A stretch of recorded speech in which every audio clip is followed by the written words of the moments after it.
They were there, and then they weren't.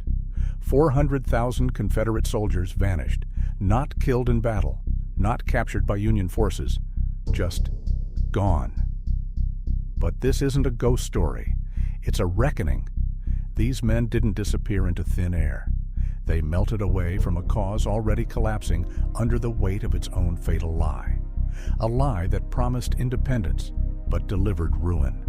That vowed to protect slavery, only to incinerate it in the fires of war. Where did they go? Why did they go? And what does their vanishing act reveal about the Confederacy's bitter, self-inflicted end? The answer isn't in battle reports or grand speeches. It's in the cracks of a society shattering from within. This is the story of an army and a dream that dissolved into smoke, and the haunting truth left behind in its ashes. But before we begin, be sure to like and subscribe to our channel to support our community. On April 12, 1861, artillery crews of the freshly declared Confederate States of America unleashed their guns upon Fort Sumter. Every projectile that hammered the fortress's disintegrating ramparts violently widened the fractures that had long divided American society. To the seceding Southerners, the cannon's roar heralded a sacred Second American Revolution.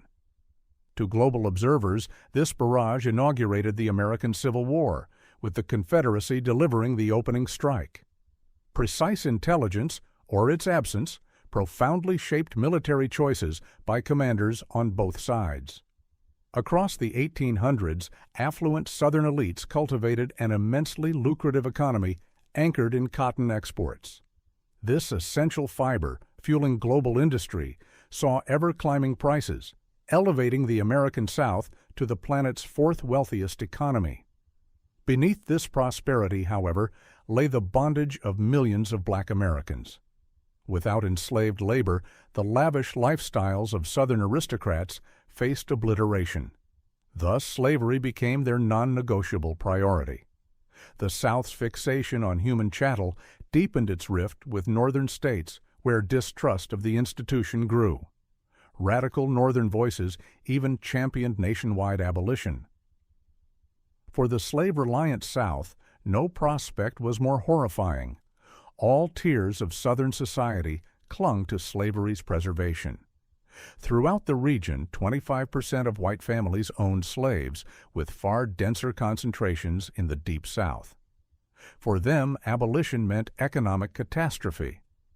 Impoverished Southern whites also fiercely opposed emancipation. Slavery alone shielded them from society's lowest rung. Many also dreaded abolition would ignite a race war. Northern anti-slavery sentiment thus represented not just economic peril, but social decay and violent insurrection. Alarmingly, as Northern opposition swelled, Southern influence dwindled. Mass immigration exploded the North's population, diluting Southern political sway. Meanwhile, Northern factories, financiers, and merchants increasingly monopolized Southern commerce, endangering its agrarian foundation. Anxious Southerners lamented their perceived subjugation to the North. To retain political clout, the South craved new allies. Slavery needed expansion. As America pushed west, Southerners insisted new territories permit slavery. Northerners, particularly the ascendant Republican Party, vehemently disagreed, demanding slavery's confinement to the South. Worse, Republicans aimed to obstruct the return of fugitive slaves. By the 1850s, many Southerners deemed Republicans mortal enemies, vilifying them as Black Republicans, an incendiary label in that deeply racist era. After decades of failed compromises, tensions detonated in Kansas Territory, where slavery's fate was controversially subjected to popular vote. Pro-slavery Southerners migrated to Kansas to vote slavery in. Anti-slavery Northerners soon followed, seeking the opposite. Bitter violence erupted as partisan media inflamed readers, with both sides committing escalating atrocities. Bleeding Kansas entered the lexicon. Amid this chaos, abolitionist John Brown rose to infamy. After Kansas, Brown stormed Virginia in 1859, attempting to incite a slave revolt. Though captured and executed, Brown's raid convinced Southerners that radical abolitionism had nearly triggered racial Armageddon. Northerners' view of Brown as a martyr, not a terrorist, further enraged the South. Fear of Northern anti-slavery forces peaked. Southern dread turned to panic with Republican Abraham Lincoln's 1860 presidential nomination. Demonized for years, Republicans vowed to legislate slavery to extinction, an existential threat to Southern life. Republicans had committed atrocities in Kansas, glorified Brown's raid, and could never occupy the White House. But Southern voters couldn't stem the Republican tide. On November 6, 1860, Lincoln won. For the South, this was apocalyptic. Convinced Lincoln's black Republicans would pack offices with abolitionists, spark slave revolts, cripple their economy, and corrupt their society. Southern politicians declared that only secession could preserve white Southerners' honor, liberty, and safety. South Carolina seceded first on December 20, 1860, citing increasing hostility to slavery and Lincoln's election. 6 other Deep South states followed, forming the Confederate States of America in February 1861. 1 month later, Lincoln was inaugurated over a fractured nation. Southern elites framed secession as a lawful remedy to protect slavery. Opposition was crushed, no popular vote was held. Most Deep South residents complied. Upper South states, less uniformly slave-dependent, hesitated but vowed to resist any Union coercion against seceding neighbors. The crisis now rested with Lincoln. Fort Sumter ignited the powder keg. Garrisoned by U.S. troops, this South Carolina fort was under informal Confederate siege. With supplies dwindling, Lincoln announced a resupply mission. To the Confederacy, this violated their sovereignty. President Jefferson Davis ordered a show of force. On April 12, 1861, the bombardment began. War erupted, pulling 4 more states into the Confederacy. Yet the South faced stark disadvantages. 9 million people, nearly 4 million enslaved, versus the Union's 20 million. Southern factories were outnumbered 10-1, producing 15 times less iron, 38 times less coal, and 32 times fewer firearms. Outmanned and outproduced, Southern leaders knew brute force couldn't win independence. Initially, though, the South dismissed Northern advantages. Confidence surged that Europe, Britain, France would intervene to protect cotton imports. Like their revolutionary forebears, Confederate strategists believed they merely needed to outlast Northern morale to force political change. Meanwhile, legendary Southern martial spirit would repel weak Northern hordes. Victory seemed inevitable. Anticipating a short war, Southern men enlisted for overlapping motives, defending rural autonomy and slavery against Northern tyranny, proving masculine honor alongside neighbors. Little honor awaited in the coming 4 blood-soaked years. After minor 1861 skirmishes, Confederates faced true combat that July near Manassas, Virginia. There, General Thomas Stonewall Jackson held the line, preventing collapse. The Southern victory shattered illusions of a swift, bloodless conflict. As Union forces regrouped, the Confederacy stretched thin along the northern border, hoping small armies could mutually reinforce. This failed. Ulysses S. Grant crushed a smaller Confederate force at Shiloh, and 1862 Union victories fractured Western Confederate lines. Worse, a Union fleet seized New Orleans, stripping the Confederacy of its largest port. In the East, the Confederacy nearly imploded when Union troops almost captured Richmond. Panicked, President Davis appointed Robert E. Lee to defend the capital. Lee repelled timid Union assaults, cementing his brilliance. Seeking momentum, Lee invaded the North in fall 1862.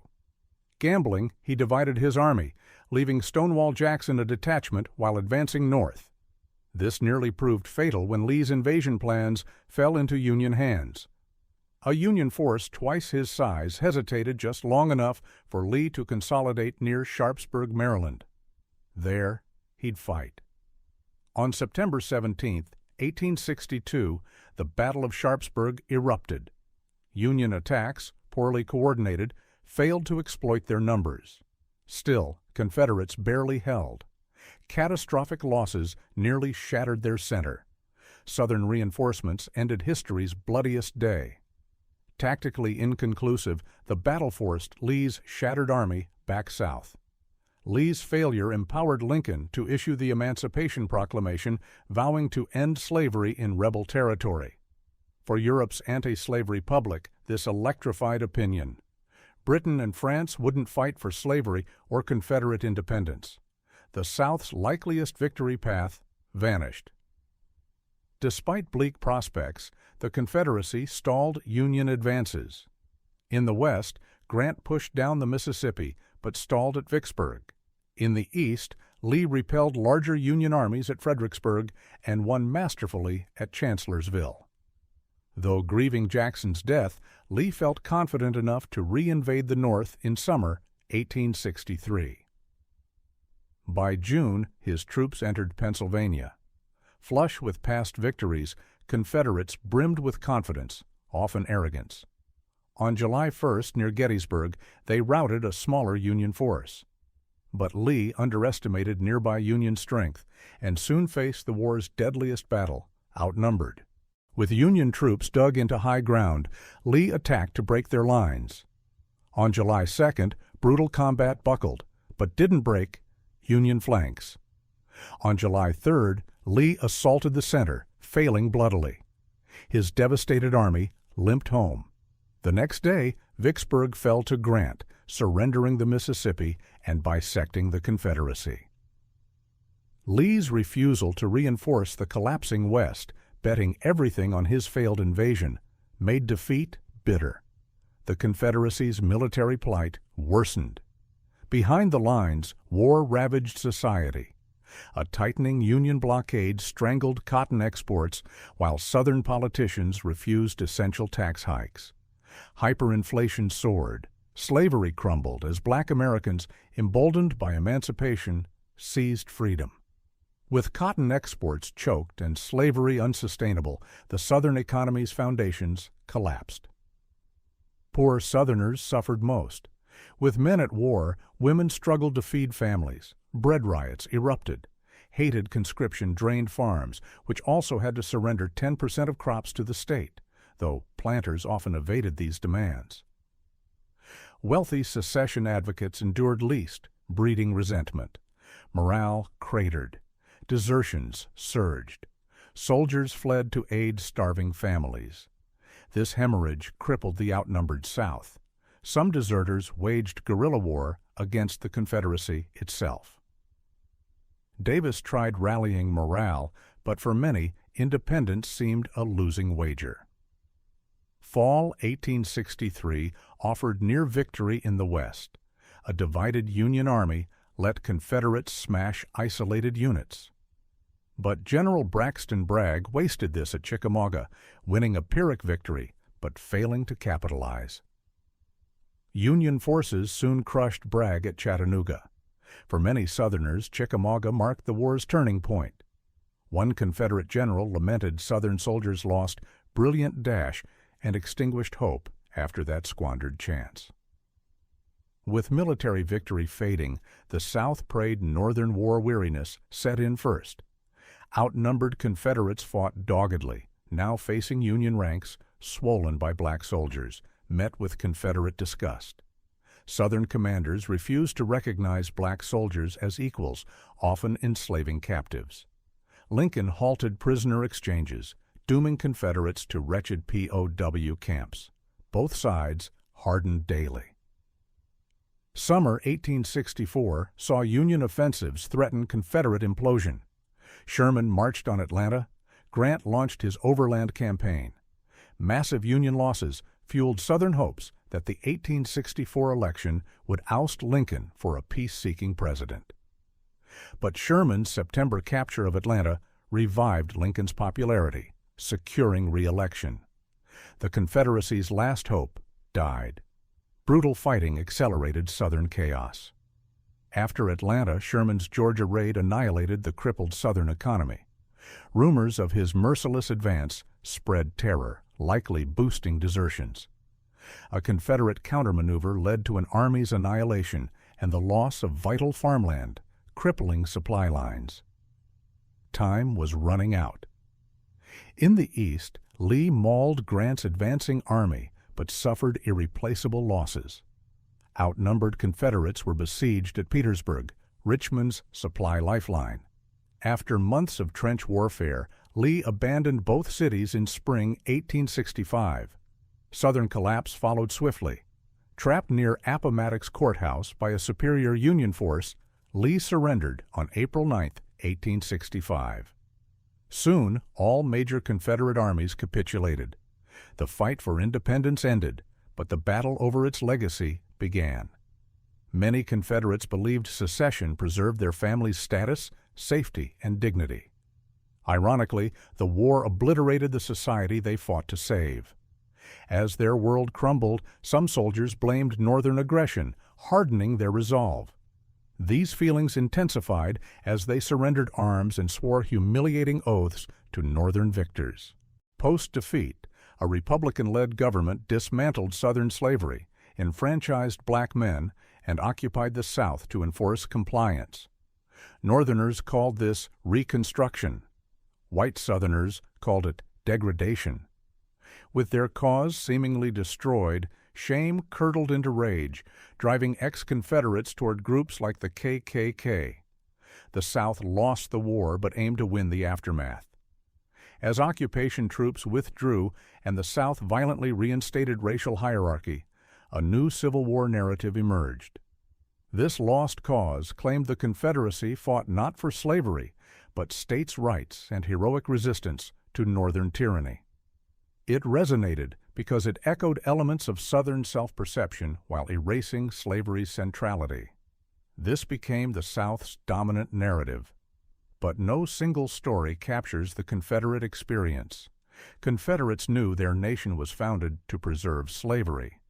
They also believed it protected their way of life. Many fought zealously, others grew resentful, some saw it as intensely personal. As war ended, many struggled to accept an unwelcome new world, clinging to the past. They weren't heroes, but they were human, and that is how we must remember them.